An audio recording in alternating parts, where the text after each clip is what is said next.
వరంగల్ జిల్లాలో విచ్చలవిడిగా అక్రమంగా అధిక ఫీజులు దోపిడీ చేస్తున్న డైమండ్ పబ్లిక్ స్కూల్ని మూసివేయాలని, అదేవిధంగా శ్రీ విద్వాన్ శ్రీ సాయి జూనియర్ కాలేజీలను గుర్తింపును రద్దు చేయాలని డిపిఎస్ స్కూల్లో ఆందోళన చేస్తున్న ఏబీఎస్ఎఫ్. ఈ కార్యక్రమంలో ఏబీఎస్ఎఫ్ జిల్లా అధ్యక్షులు మందా నరేష్, ఏబీఎస్ఎఫ్ జిల్లా ప్రధాన కార్యదర్శులు బొట్ల నరేష్, ఏబీఎస్ఎఫ్ జిల్లా ఉపాధ్యక్షులు రాధా సురేష్, ఏబీఎస్ఎఫ్ కేయూ ఇన్ఛార్జ్ మచ్చా పవన్ కళ్యాణ్, ఏబీఎస్ఎఫ్ కేయూ అధ్యక్షులు దూడపాక నరేందర్ తదితరులు పాల్గొన్నారు. విద్యార్థి తల్లిదండ్రులకు అనేక ఇబ్బందులు గురి చాలా బాధాకరం, సిగ్గుచేటు అని చెప్పి నేను భావిస్తా ఉన్నా. ఇక్కడ మేము మొన్న సార్ మన స్కూల్లో మరియు ఎక్కువ స్థాయిలో మీరు ఫీజులు వసూలు చేస్తున్నారని చెప్తే మేము ఎక్కువ వసూలు చేయట్లేదు, అయితే మీకేం చెప్పాలని చెప్పి మాతో మాట్లాడడం జరిగింది.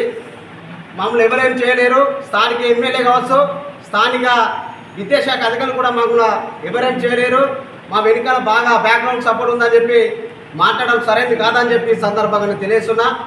ఈ జిల్లాలో ఎంతోమంది ప్రైవేటు యాజమాన్యం ప్రైవేట్ విద్యాసంస్థలు నడిపిస్తూ ఉన్నారు, కానీ ఏ రోజు కూడా ఎవరు కూడా ఇష్టారాజ్యంగా మాట్లాడిన సందర్భాలు లేవు. ఇక్కడ మైపాల్ రెడ్డి అనే ఒక వ్యక్తి, ఒక రెడ్డి సామాజిక వర్గానికి చెందిన వ్యక్తి ఇష్టారాజ్యంగా దళిత ప్రజల విద్యార్థి సంఘ నాయకులపైన మాట్లాడడం చాలా సిగ్గుచేటు అని చెప్పి సందర్భంగా తెలుస్తున్నా. ఈయనపైన ఎస్సీ ఎస్టీ అట్రాసిటీ కేసు నమోదు చేసి ఈయన జైలు పంపాలని చెప్పి ప్రధానంగా డిమాండ్ చేస్తున్నా.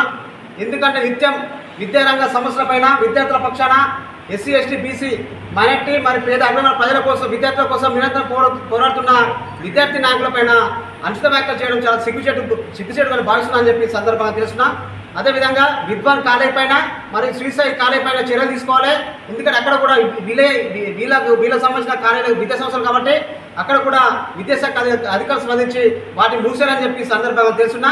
డైమండ్ పబ్లిక్ స్కూల్ను వెంటనే మూసివేసి విద్యార్థులకు న్యాయం చేయాలని చెప్పి ప్రధానంగా డిమాండ్ చేస్తున్నా. 1000 రూపాయలు వసూలు చేస్తూ ఇష్టారాజ్యంగా కనీస వసూలు లేకుండా విద్యను ఏది ఢిల్లీ డైమండ్ స్కూల్ నడిపిస్తున్నటువంటి మైపాల్ రెడ్డి పైన చర్యలు తీసుకొని చట్టపరంగా న్యాయం చేయాలని చెప్పి ప్రధానంగా డిమాండ్ చేస్తున్నా. లేకపోతే మాత్రం పెద్ద ఎత్తున జిల్లాలో ఆందోళన కార్యక్రమాలు చేపడతామని తెలియజేస్తూ